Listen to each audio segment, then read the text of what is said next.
Hey again, let's talk in this video how we could debug our application Android. We could debug the Android application like any other application. We're still using IntelliJ IDE, so I could go here and hit add a breakpoint so to see this code running step by step, and I click debug.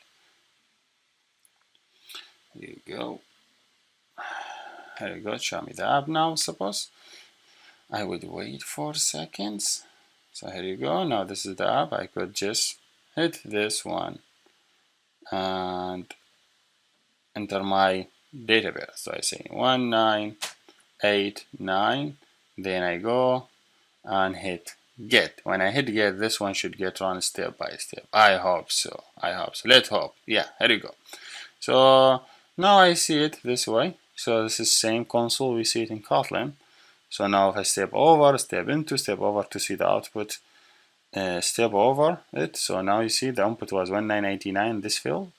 I showed to you. The current year on the machine is 2019, hopefully.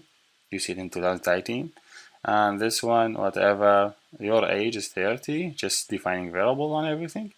And here just getting result back and show it to the it's just as continuing. This is for debug the code. You could just hit enter to finish everything and show you the result in the output.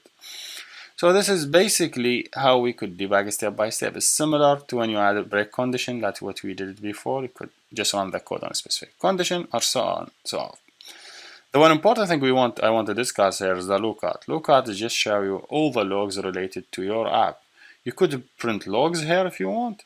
It's very important if you want to print logs. So let me assume you want to print this log here. What you need to do, say, hey, I want to say log dot d.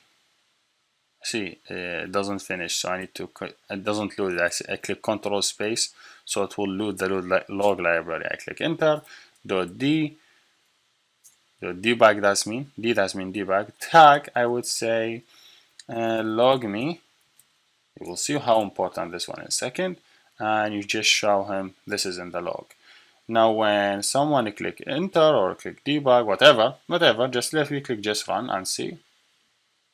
Here we go. So if I just go here and enter some date of birth here, I say 189, whatever, then I click enter, I should see log get printed here, which is this log. See, you could search for this log here by say, okay, search for logs me. See, if you want to search specific log, that's so nice.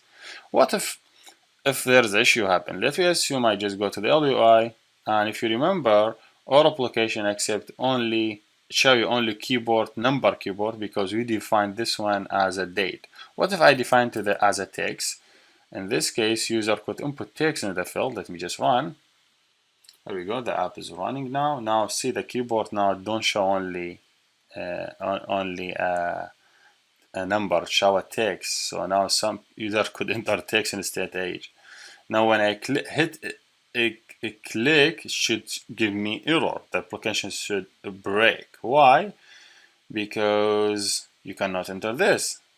I'm searching here for log. I just need to clear it to see what the output. So this was the wrong. See, this is the message telling me exactly where the error happened. Why the application not working. So if I just go to that line, I see, hey, yes, I read the data from the input and convert to the string, and he tell me, hey, your input was HDF. You cannot convert it to the string. I know Android is a bit complex logging system, or it is very, very hard to understand what the log mean. You need just go back, say, hey, okay, this is number format, this is HDF. Yeah, you cannot input HDF as a number. So you just go here and fix it. You just say, no, I'm not allowing number. This is date because I expect everything should be here as an integer. This is the way for you to see the output. Always when your application not running, make sure just go to this tab, clean this one, and search for only errors to be able to see only the errors. Okay, if it's not working, so you could go to the line that have an error and you go fix it directly. So the first one represent the error. Are we done? Thanks for watching and see